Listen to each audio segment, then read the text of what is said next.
I think what people got to understand is when you get into real estate investing, it is a journey. It is a journey. I think you have to have that momentum. Also, you were talking about that earlier. Your first property was in Detroit, right? You needed a way to start that momentum. If you don't start, it's going to be hard for you you need that traction and you need to build on that traction. Yes. You have to start somewhere and you need to find reasons to start as opposed to reasons to hold back. Brace yourself for a wild ride into the unexpected. This ain't your typical success show. I'm here talking to real folks who've been through it all, skipping the fancy business talk for authentic stories. We're diving into childhood dreams, teenage escapades, and everything in between. No scripts, just the stories that truly mold success. Each episode takes you on a journey through those breakthrough moments that paved their way. No fluff, just genuine stories. So whether you're chasing dreams or just love a good story, buckle up for wisdom, laughs, and the unexpected. This is the Breakthrough Podcast, where success is a journey, not just some fancy destination. Don't miss out. Hit the subscribe button now and join our Breakthrough crew. I got some incredible stories to share, and you won't want to miss a single one.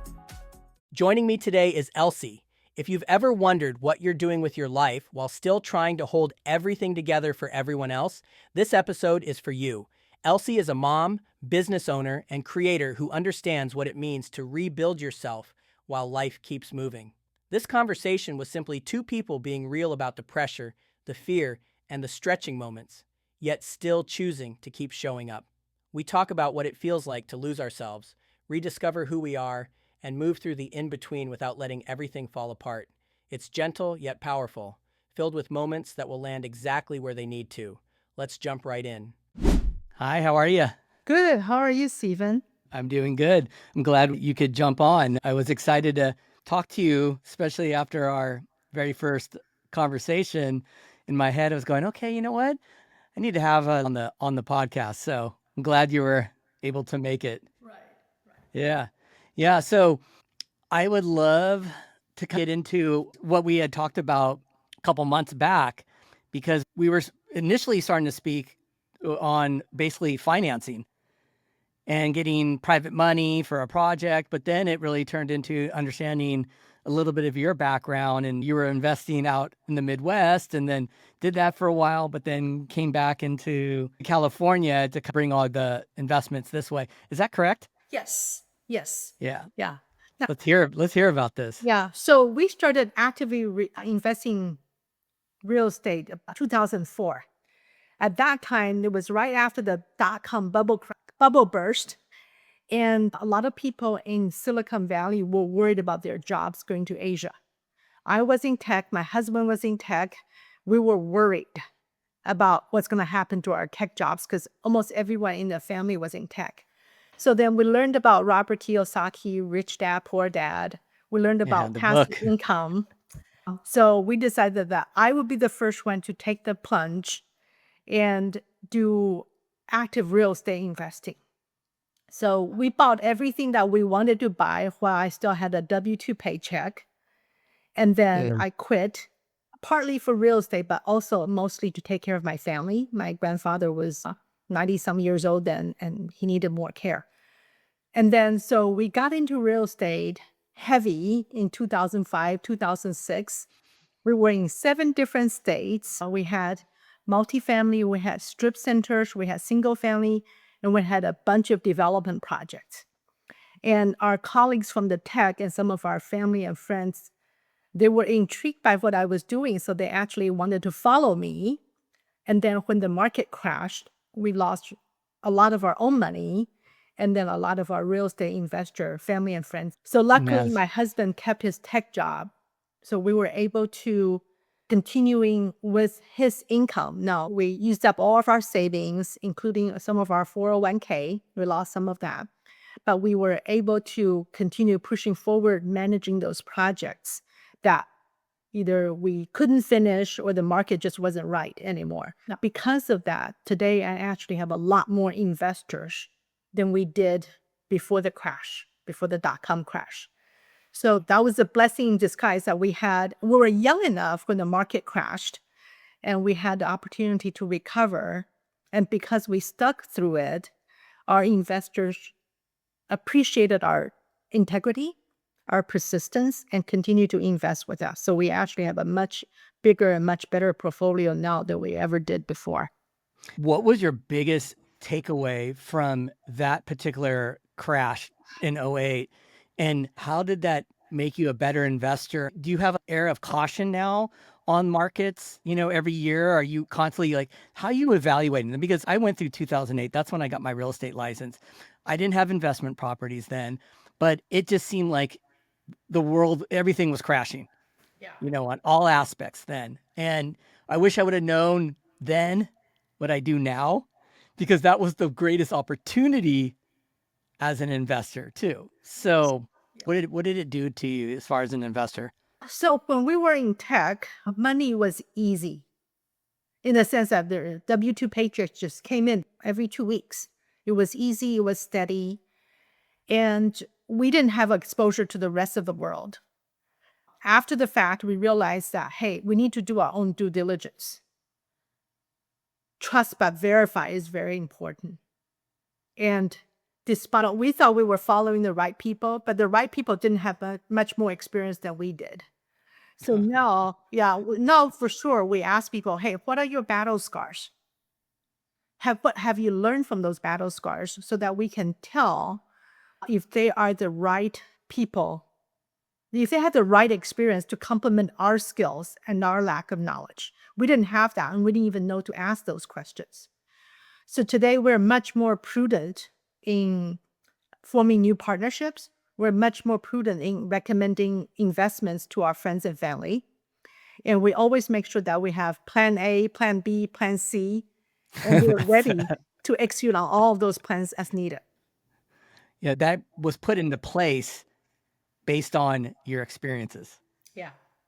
That's really what it always comes down to. I think you go through issues and you don't know what you don't know. Right. You know what I mean? Until you find out, and then you're in panic mode and you have to work through it. And then it's like, okay, I'm not going to make that mistake again, hopefully. Right. Yeah. And I don't think that anybody had bad intentions, but people, we didn't know what we didn't know. Other people didn't know what they didn't know. And there was not enough experience to weather downturns among the people that I knew.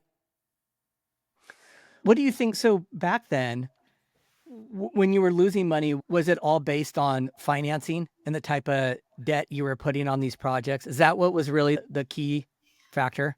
Well, the market changed. So, for example, most of our loss came from development projects. I had no business doing development projects. I didn't know what I was doing. And these development projects were mostly housing, mostly condos, townhomes, and single-family homes. One of our projects that we still hold today was to build 360 units of condos and townhomes in New Mexico. That market just evaporated. Yeah, it was gone. Yeah. And even now, we haven't been able to complete that project because we know so much more that we don't feel comfortable doing the project ourselves. And the seasoned investors are not ready to invest in a project of that size. So we're having to repurpose that property. But I think the key thing is we learned from that experience is that we cannot just look at the next few years. So that last few years and the next few years, we need to take a longer term horizon and always budget extra holding time. Now, luckily for us, most of those projects we had holding power, most except for 2, and we lost those to banks. But at the end of the day, the investors saw that we were really trying hard to make everything work, and they appreciated that. You're still holding this project to this day. And when did you purchase it? 2004, 2005. And you have partners from that period of time still with you in this project. Right. We're Wow. looking for tax write-offs now. We're not. Okay. That's right, Elsie. Okay. So it's offsetting other parts of the portfolio of whatever partnerships you have going Right. within it. Right. Okay. But then the other thing that we learned is that it is good to have cash flow properties, right? So if the properties are cash flowing, they will hold. But the problem is a lot of those cash flow properties don't have the appreciation that we need to live in the Bay Area. So Let's break this down. This is a big topic that is definitely put out on social media is the cash flow versus appreciation. So you hear people in California, or let's say Washington, like Seattle, you're banking on appreciation. You're not getting the cash flow per se, depending on your strategy, where in the Midwest, it's all about the cash flow, but the appreciation is pretty low. But how did you balance all that out? Well, we didn't. We didn't know enough to balance that out. Because we read the Robert Kiyosaki cash flow books and we played the games, we did have cash flow properties. And the cash flow properties we had, they were all, well, for the most part, they were cash flow neutral or slightly positive. So they were forced savings plan. The residential properties did just fine. We had a pharmacy anchored strip center that was supposed to be a really good cash flow, but the pharmacy moved immediately across the street right before a balloon payment was due. Oh my gosh. Yeah. And this is one of the things that commercial real estate brokers don't tell you. They tell you that, hey, these are the best cash flow you can have. National credit, triple net, anchor tenants, new construction. So we thought we were sitting pretty. But when they moved across the street right before the balloon payment was due, there's no way to salvage it unless you find another national credit tenant moving in, paying the same rent. Otherwise, you won't be able to refinance. And commercial real estate loans usually have a balloon payment due in 3 years, 5 years, or 3, 5, 7, or 10 years. So if the timing doesn't work, you could lose your shirt. And these are things too. I think one thing that I've learned in real estate over the years is that you can do as much due diligence as you want and talk to as many experts, but there's just things that come up, unforeseen things that come up that are somewhat out of your control, and you can mitigate it the best you can, but there's always risk. There's nothing really guaranteed in real estate. Would you say that? Would you agree with that? I think there are better, safer assets, better, safer cash flow. Multifamily, I think you will always, as long as you maintain the property, you will always be able to generate rental income. Generally, you can get good multifamily loan with no balloon payment. So you don't have that ticking time bomb of a commercial real estate loan that has that balloon payment. Yeah, that's something to factor in. So, okay, so if you have 20 units, you lose 4 tenants. No big You deal. still have 16 units occupied. Yeah. That should be enough to feed your cash flow for a few months. Hopefully, you'll be able to re-rent it very quickly. But you cannot say that for commercial properties. So knowing what I know now, I would advise new investors to stay away from commercial unless they really understand what's going on and they have holding power.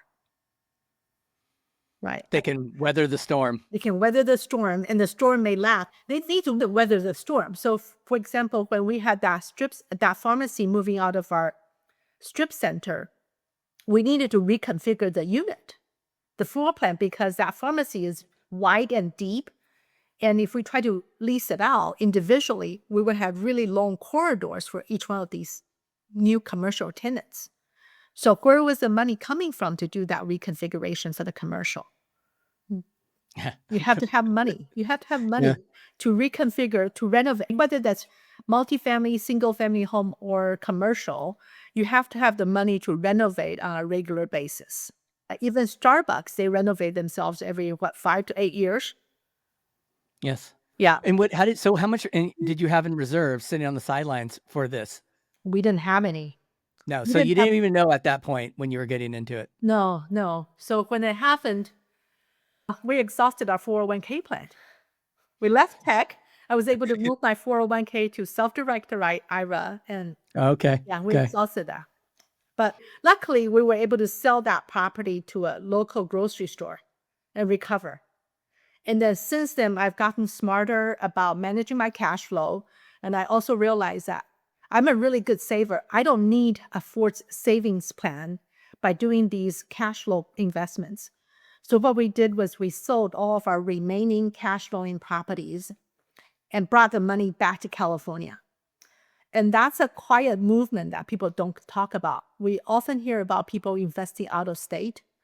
What we don't hear, and it's also happening quite a bit, is that people who invested out of state move their money back to California once they have accumulated enough equity to buy something in California. And once that we have done that with our own multifamily and residential portfolio, we're actually getting more cash flow and more appreciation on the California properties than we ever did on the multifamily out of state.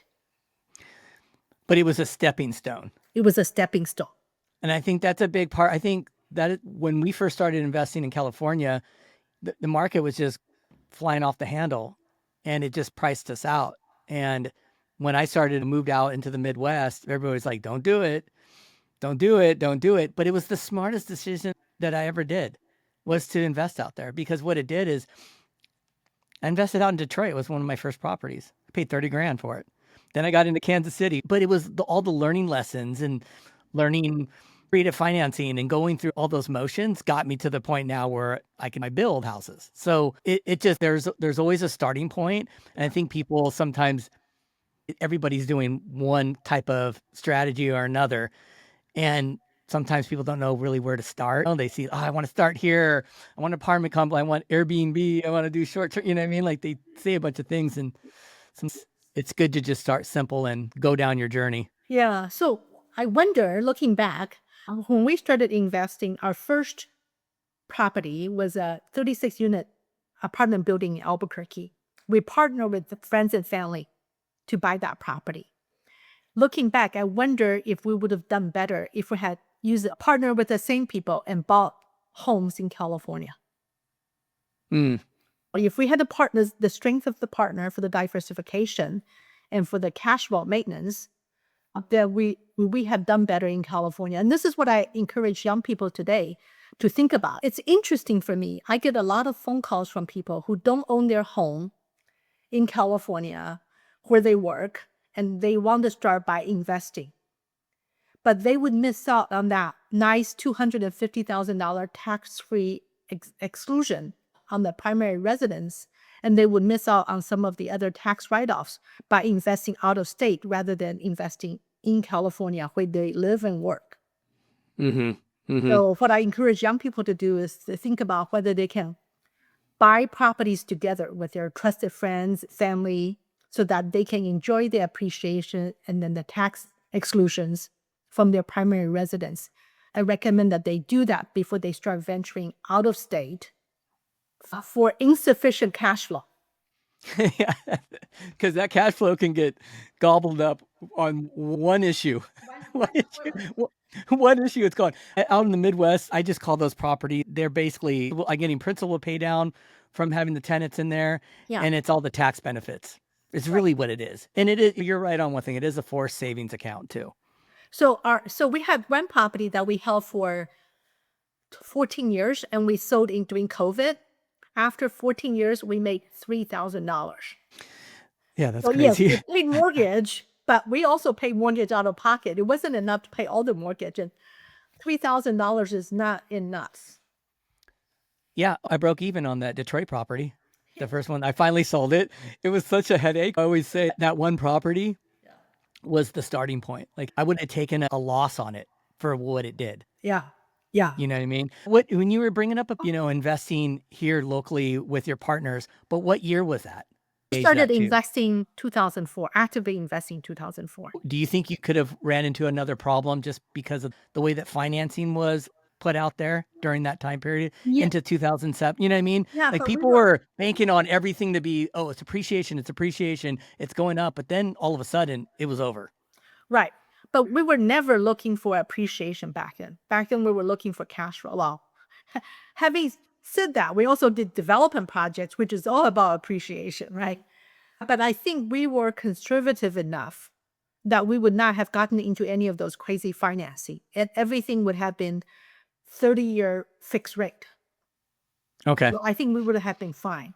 And looking back, the properties that we sold in California, so we sold our home in California, moved that money as investment out of state. That property has since doubled. More than doubled. Oh, for sure. For sure, right? Where was it located? Union Is it in City. Sunnyvale? Yeah. Union City? Yeah. So our very first home, we sold that and put the money, investment projects out of state. Wasn't necessarily the best thing to do. We know better. But all that led up to everything today. Yes. Yes. Do you feel like so if you look at it, so with all the highs and lows, and let's just say the lost appreciation, like just the whole big picture, you still came out ahead? Definitely. I came Okay. out ahead because I was young enough to be able to recover. I was in my mid-30s when I started this journey.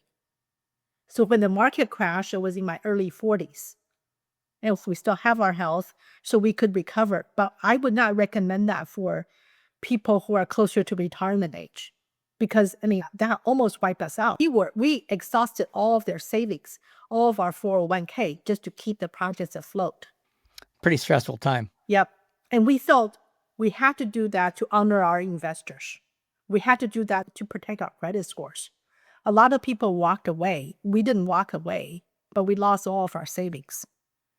Now, because we protected our credit scores, we were able to buy in California and in other locations and continuing moving forward. But still, I don't know that everyone can withstand that type of storm. So don't do it closer to your retirement. And I say this because I also get phone calls from people who are at retirement or near retirement. They're asking how to invest for cash flow for the very first time in their life. And they don't have enough savings. They haven't mapped out their retirement plan. And when I get phone calls like that, because these people watched things on YouTube, social media, and then they get excited. And I'm thinking, no, this is not the best. This is not a good time for you to invest. It's not for everybody. It is risky if you don't know how to manage it. Yeah, there's a lot to manage, and it's also real estate is a kind of a get rich slow scenario. You need like a 10-year cycle to see, the outcome of what you've been doing. Yeah. It doesn't happen overnight. Yes, could you have gotten lucky during buying something in 2018, 19, and then rode the way through COVID? Sure, of course. There's outliers to all of that. It's funny, we're doing a lot of development out in Seattle, and we just got into contract in 2 new projects, and I was like, "Oh, you know what? Maybe we should sell a couple properties off in Kansas City, and maybe that would get us liquid about 100K, and that could help for some other things." So we started running numbers on them. It's like, I'm breaking even and I'm selling that. Like, no, it's sitting pretty. We're going to take the principal pay down and the tax benefits and just keep on trucking. Yeah. Like, it's not. This is the time to start getting your cash ready for the next project. Yeah. I do think there's going to be an overcorrection of the market. I don't know where it's going to be. I don't know when it's going to be, but I do believe now is the time to start looking again. Right during this period right now, To learn. Yeah. all through California. Other states too. I hear that there's correction in other states. So this is the time to figure out where you want to be, where you want to invest, see the corrections so that corrections are possible and you know how to weather the corrections. But yeah, I think there's opportunities out there now. Yeah, definitely. Well, I think that just everything combined with the higher rates, and I think buyers were just done with the market. I was watching this gentleman on TikTok who is from the Silicon Valley, works in tech, base salary 350 plus RSUs. A girlfriend is a dentist making 150, and he makes videos on, the reason why he's not buying a home, that it doesn't make financial sense. And he had a very strict plan of like how he saves and how he maxes out his 401ks. How he broke down their whole lifestyle, where they spend their money. And he's like, look, I pay $4,500 for rent right now, and I'm in a beautiful place. If I go buy a house at 1.5, I'm living in something worse than this, and I'm paying $11,000 a month. He's like, why am I going to do that? And that was crazy because this guy, they're making almost $550 a year. It's a lot of money, and he feels it, and he feels it. And I Yeah. felt like he was justified, like the way he was talking. I was like, you know what? More power to him. He invests in other things. Right. So I hear that a lot. You do? I want to try this on you. So give me a reaction on this. I think people should buy real estate when they're young so that when they're older, these properties are paid off and they have rental property to feed their retirement expenses. And I'll give you an example. So my parents moved in with us 2-3 years ago. They both had dementia, and you already used up all of their cash for caregiving expenses. Caregiving expenses right now, I think, can easily run 12 to 14,000 a month. Wow. Yeah. And we're lucky that they lived with us, so they don't have any housing expenses.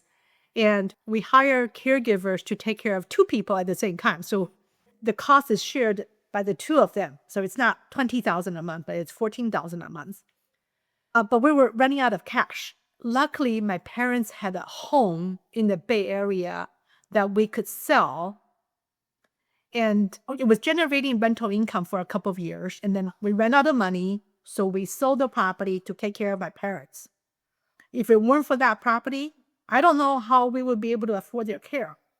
So the reason to own real estate, I believe, the reason to buy is so that you can build up these little portfolio of properties that you can sell, you can invest tax efficiently as it grows, right? You're not paying capital gains taxes every year as you trade. You're keeping the properties, and then if you do trade, you have 1031 exchange. So you're building your assets tax efficiently. And eventually, when you need it, you sell one property at a time to pay for the care, and hopefully you have rental income to feed your retirement lifestyle as well. Yeah, and I think this gentleman was in his early 30s. Yeah. Well, so, 30-year mortgage. He would have his another savings account right then and there. Yeah, I don't know if the people were bringing up. I don't recall in other videos if he was going to do investment properties. That I don't recall. I just know he wasn't going to buy a primary residence because he just felt like it didn't make financial sense for them. The 500,000 tax exclusion for a primary residence for a couple. That's important. People who don't have kids, who are not tied to a particular property, they would actually trade to a different home every 2 to 3 years. It's a lot of hassle, but $500,000 tax exclusion, that adds up really quickly. Yeah, and there's just a lot of planning involved too. Yes, there is. I think that's another big part of this investment journey is you really do over time learn a lot and had a lot of different strategies. Like you just brought up a 1031 exchange. I don't think a lot of people know what that actually is. Can you do a breakdown of what a 1031 is? Right. So for people who own rental properties, they can take all of their gains from that property plus their original equity completely tax deferred into the next property. So, for example, if you have bought a home out of state, let's say in Arizona, and you bought it for when it was $200,000, for simple math, let's say you had $100,000 down payment, and now it's worth $300,000. You can do a 1031 exchange of that $300,000 home into a property in California. For example, that may be $1 million, and you can use that entire $300,000. Well, if you still have a $100,000 mortgage, you can use that $100,000 gain plus $100,000 of your original down payment into a property, into another investment property in California or any other state, and defer 100% of that tax. So if it had been, in that simple example, if you had sold the property without doing a 1031 exchange, you would be taxed about 35% on the $100,000 gain. And then you would still have to pay depreciation recapture, which is taxed at your ordinary income level, which could also be another 35%.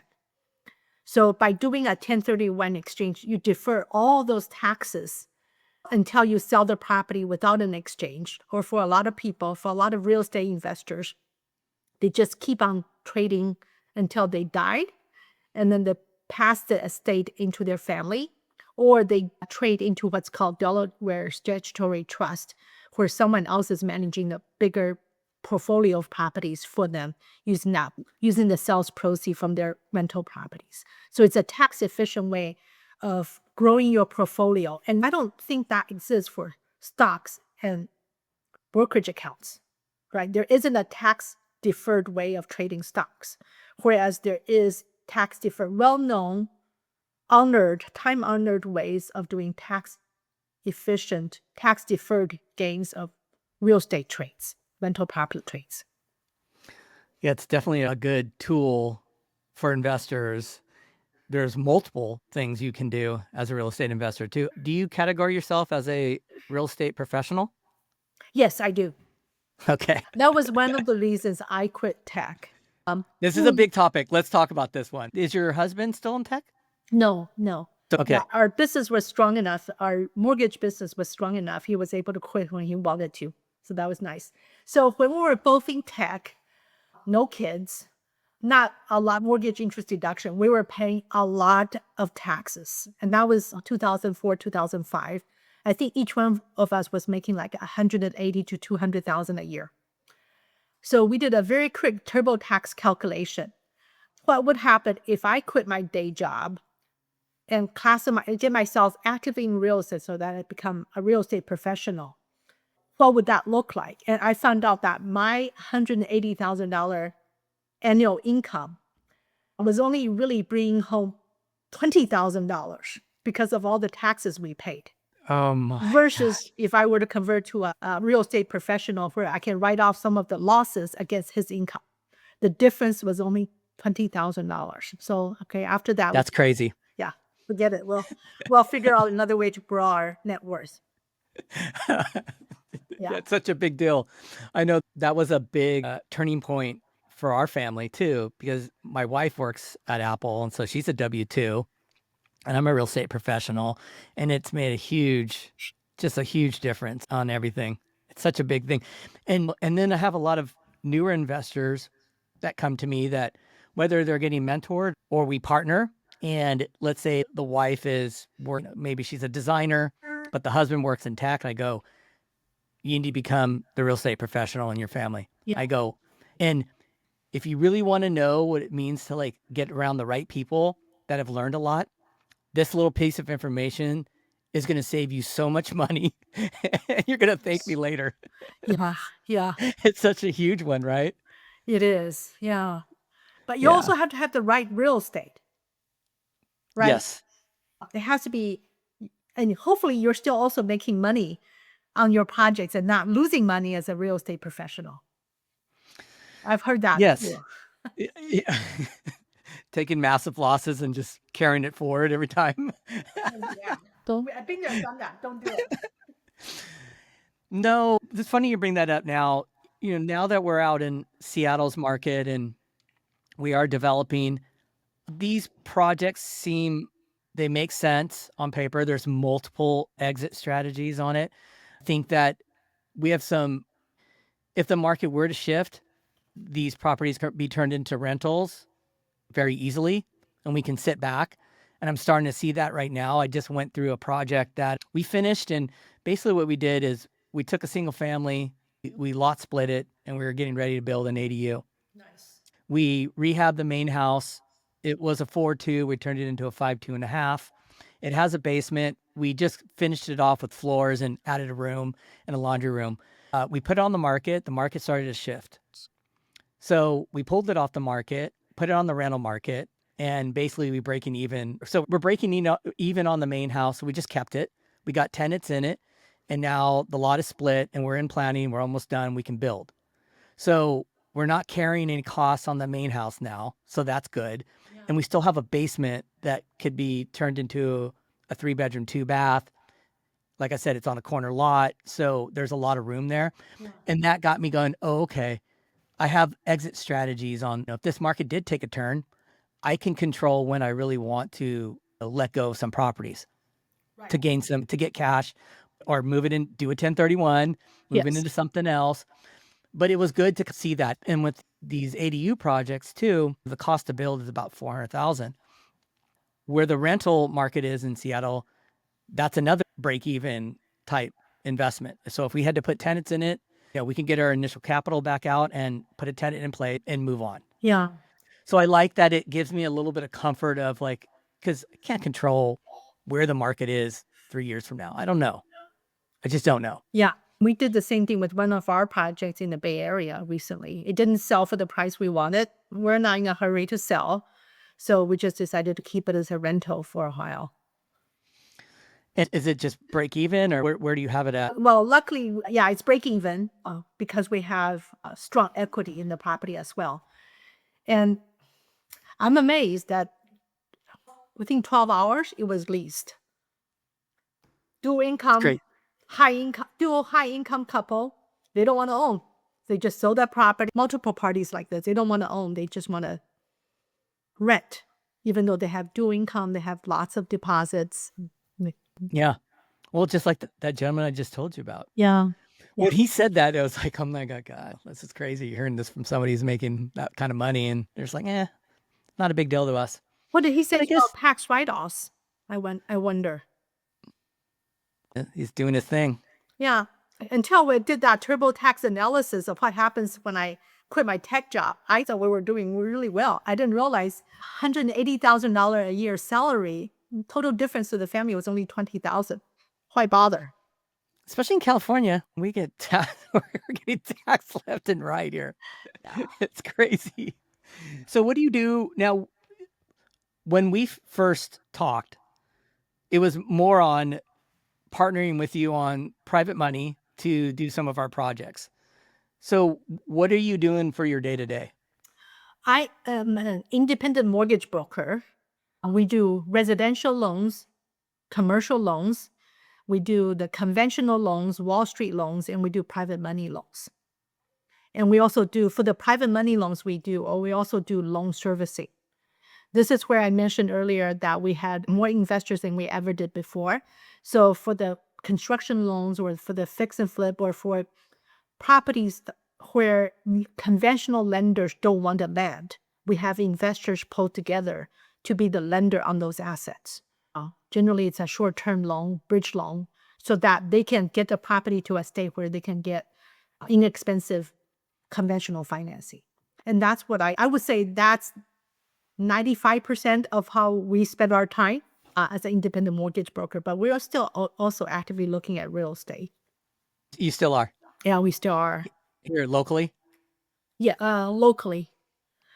What are you looking for? I'm too tired to travel. I travel for 10, 14 years managing those 7 states where we have properties. No, thank you. I'm staying in California. You want to be able to drive to it at least, Yeah, I or want to be really close. Yeah, or honestly, I want to be able to look at the properties, look at the market conditions for myself. Remember what I said at the beginning about trust and verify. In Yes, every big single deal. one of those properties we bought, we trusted local professionals who didn't know how to read the market, who wanted us to close deals. And we didn't have the data, we didn't have the license. We trusted people to tell us if it wasn't a right investment. And none of those brokers ever told us it was not a right investment. Let's stop right there on trust. Let's talk about trust. Okay. Let's talk about trust, because I feel like that is the thing that's burned me the most, because I typically trust people. And when I'm hiring a property manager or a contractor or handyman, I get them on the phone and I read them like, okay, is this a person that I can have a conversation with every week? Do I like them? That's a big one for me. Like, do I like them? Can I talk to them? But, I've learned from experience that I've put that in the forefront and gotten burned where the contractor burned me or the property manager did. Trust is one of those things. Now it's like you have to earn it. Like, I'm very cautious. I might like you, but I'm cautious in the beginning. Let's just say that. Yeah. What's your thoughts I on that? agree. But I think at the end of the day, we're all human. We all have life events, right? For example, I was renovating our 36-unit apartment building in Albuquerque. 36 units, only 2 floor plans, cookie cutter. I wanted the same thing every single time, right? I had to hire 3 contractors. Even after my experience renovating, guiding, and all that, I had to go through 3 different contractors, and I couldn't make it the same every single time. There was a little surprise every step along the way. So these people, they have life. They go through life events, divorces, family emergencies, and some of them may be really good at their trade, maybe a really good electrician, but they have no idea how to do accounting or bookkeeping. They don't know how well their business is doing, and they True. don't have a contingency plan. If something happens to them, They don't know who to call to fill their job that they couldn't finish, that they were in the middle of, right? Absolutely true. So I think nowadays when I look for contractors, I try to make sure that are they willing to have that discussion? Are they going to spend the time to build a business and help me build a business that's sustainable, that's scalable, so that we can both grow? Or if they're mature enough, they don't need to grow. They already have backup plans and contingency plans. Great. But I need to be able to, especially for out-of-state properties, I need to be able to know that these are the people that can manage the ups and downs with me. Not everyone has the skills for that. That's so true. You nailed it. Wow. It's so true. I It's so had, true. on one of my properties, the same property in New Mexico, the contractor had a heart attack on the property and he didn't tell me. I learned it months later after I found out that he was hiring day laborers to do the projects on our site while he was at the hospital. Wow. Yeah. So one Wow. of the other things that my favorite property manager told me is you have to verify for what you expect. How do you do that? How do you do that? You have to be there. You have to be there, or you have to have someone that you trust local who can be there on a regular basis to manage to your expectation. Absolutely. On top of you, if you're doing a project out of state, you got a contractor and they're working on it, you need somebody that actually understands construction that can stop by once a week, maybe on that Friday after the work was supposedly done, and verify. Yeah. And you have to trust them. You have to build that rapport, you have to pay them well, and that they're on your team. That's just another way of understanding what is going on, because you're not there. You can't fly there every time and look at projects. Right. I had It's true. checklists. You did? Tell the vendor, hey, I'm not paying you until the checklist is done. And I try to pay them. I try to give them good amount of business also, right? I had checklists. I couldn't get the checklist completed. And when they needed money to pay their staff, guess what? I'm still there to pay them, even though they haven't completed the checklist. So it's not always the best way to be, but I had to take care of them so that they can take care of their team, so that they would have loyal team to help them through bad times. You really have to learn systems and processes. Yes. It's a huge part of, especially if you can probably get away with it with a couple properties, but if you're going at scale, like you'll get eaten up if you don't have a real thorough, systems in place on what you're doing within the business. Yeah. There's a lot of moving parts. It's not just about the construction part. It's financing, it's the property management, it's accounting, it's the tax planning. There's a lot of steps in investing. Yeah. I think people hear a lot of the positives of what's going on, but at the end of the day, it can turn into a full-time job in no time. Oh, it is definitely a full-time job for me. It has been I thought real estate investing was passive. Big mistake. I have been full-time since I left tech. Nonstop. Yeah, I know for me, it's on my mind until I go to bed. Yeah. Do you have a problem with that? Do you know how to shut down and kind of not think about it? Do you property manage? No, so back to your out of state. Do you even own anything out of state? Are you all back in here in I California? still have 14 acres that I haven't developed. They might not the be development. mentioned here. Yes. Yeah. But other than that, they're all in state. And yes, I did do property management for a while for my own property and for my clients' properties. I don't do that anymore, partly because I need to take care of my parents, especially my mother with her dementia. But the other reason is I realized that for me to do it well, I needed to be able to scale up my property management to about 1,000 units at least. And I just don't have the skills. And I don't know that I can staff to the quality that I want for 1,000 units here in Bay Area. Really? Yeah. For me to have a work-life balance. So I feel like I'm finally at a stage. That you can let go of the reins. Right. So right now with my mortgage business, we have a team of 9 people. And I have redundancy built in. I have systems, I have processes. We have referral sources. We have repeat clients. When I need to take care of my parents, I can take care of my parents. When my mom needs me, I can drop everything and take care of her. And we do not jeopardize our client relationships. We do not jeopardize our business because I'm busy taking care of family. I'm finally at a stage where I have that work-life balance. And so, no, I'm not looking out of state right now. I'm waiting for that work-life balance. I'm waiting for it. You'll get there. You'll get there. Some processes. Yeah, it's like little by little. I think one of my big goals is like, I just want to get to that point. I want to buy a Sprinter van and I want to just cruise up the coast and go to Seattle to some of my properties, maybe stay in one of them and then travel and get off the grid for a couple days. That's my semi-retirement like solution. That's really what I want. I have a friend who was in the mortgage business. She designed her mortgage business so that each one of the three partners can take 3 or 4 months off a year and still earn a 6-digit income. Okay, so you have to design your team, your systems, your processes that way so that anybody can step in anytime and everyone has access to the same information and the client sees you the same way. Absolutely. It's funny you bring that up. I'm going through that right now. We're automating everything and using AI, and I'm looking into it's a big thing that I tell my team right now. I have several VAs that help me on a daily basis.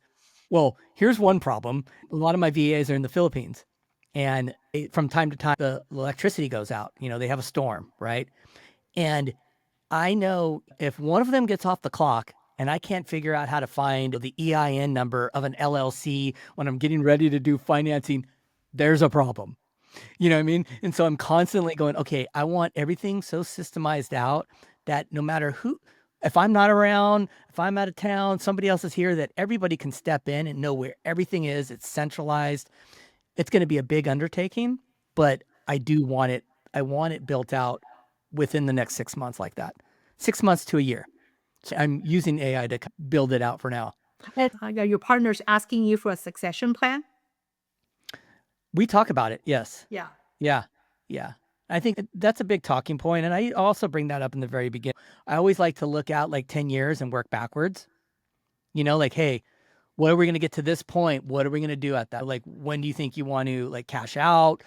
I always had these kind of meetings up front on really why do they want to partner? Yeah.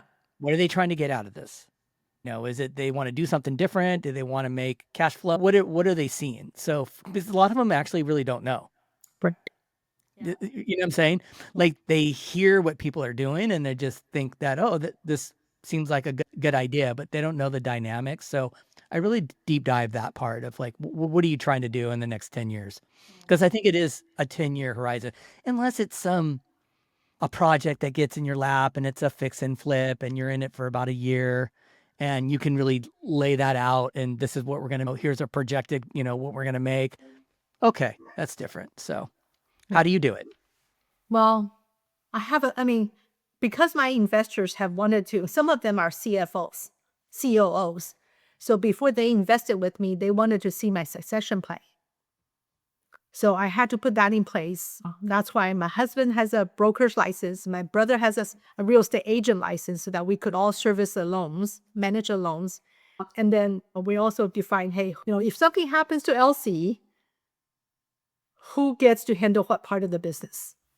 That's all defined. And so from a business perspective, we're planning to be here for another 20, 30 years. So that succession, by then, I will be closer to 80 years old. So people do expect to see succession plan from us. Yeah, so it's been built into our business for the long haul. It's cool. There's a lot of moving parts, right? Yeah, there is. It's fun. I like that too. It's fun to see it growing. Yes. And to be able to step back and see things moving. The business can run itself without me if I'm taking a few days off. That's all good. Not all part of our business are like that yet, but we're getting there. Yeah, it's fun. Let's say you're going a new strategy and you're kind of going through and you're building it out and it doesn't feel like things are going, they're not moving in that direction. And then like a year goes by, 2 years go by, and then you look back at where have you come and you're like, oh, that's cool. Or like, oh, I built that house. You know what I mean? Like, oh, I built that house and I built that house in this neighborhood, or I got 5 in this one. You know what I mean? It's really cool. Like that part of it is, it's not all that. I can say that I don't enjoy aspects of real estate investing and what goes around. Like, you're not going to get me going through accounting. I can tell you that right now. I told my partners, I go, the minute you guys hear me start telling you like accounting and going through numbers and stuff, I think that's when you have to let me go, because I don't know what I'm talking about here. I have my accountant, we get on a call, and I said, just give me the numbers. Okay, cool. I'm moving on. Anything to do better? What's going on here? Any problems? Okay, thank you. Talk to you later. Yeah, that's the way to do it. Delegate. Delegate to the groom and delegate to the talents. Yeah, you have to learn how to be really good at delegating. That's definitely a key trait you need to have. I really appreciate you taking the time to jumping on the podcast with me today. I knew that when we had that quick little 10, 15-minute conversation driving, and you were just bringing up the Midwest and then bringing the money back to California. And I was like, oh, that's kind of like what I'm doing, but it's in California and in Seattle, but same journey. And it's, at the end of the day, I think what people got to understand is when you get into real estate investing, it is a journey. It is a journey. And then investing out, I think you have to have that momentum. Also, you were talking about that earlier. Your first property was in Detroit, right? You needed a way to start that momentum. If you don't start, it's going to be hard for you you need that traction, and you need to build on that traction. Yes. You have to start somewhere, and you need to find reasons to start as opposed to reasons to hold back. Right. There's no perfect moment. And I think that's another thing that people get lost in, is that they want the perfect deal, the perfect opportunity, perfect team. And, there's going to be bumps along the road, and you're going to have to learn how to deal with that. At the end of the day, all it does is make you a better investor and to be able to move on to the next deal. Yeah. And the other suggestion I have is reach out to people who are going to give you honest feedback. That's so true. Yeah. Seems simple, but it's not really that simple. Questions, have doubts, give Stephen a call. Give me a call. It's surprising. I've made that offer to many, many people. It's surprising how many people follow up with me on that. And then it's surprising for me how many mistakes I still see them make, even though I would have been able to tell them no. I'm working on one right now where someone partnered with another entity in the Midwest on a property where he has minority interest. And the person that has a majority interest has filed several bankruptcies. And it's going to probably bring him down. Oh, wow. Yeah. So, yes, there are great opportunities out there. Yes, there are lots of people who are very happy and willing to share their experiences and knowledge. Reach out to them so that you can get some good tips before you get too far. It's perfect. Yeah. It's great tips. So where can the audience find you? Where are you at? I'm on YouTube. I'm on LinkedIn. And if someone wants to reach out to me, they can also schedule a time on my Calendly. So I'll give that to you so you can put them in the show notes. Yeah, that's perfect. I really appreciate you jumping on today. I'm glad we were able to get you on. I know last time we had to cancel and get you back on the schedule, but I really appreciate it. And of course, I'm going to be talking to you real soon about our projects here in California that we are looking for. So yeah, I'll be talking to you. Yeah, I look forward to it. Yeah, thanks so much. All right, you have a great day. You too. All right, take care. You too. Thank you for tuning into our show, where we hope you found inspiration and gained valuable insights.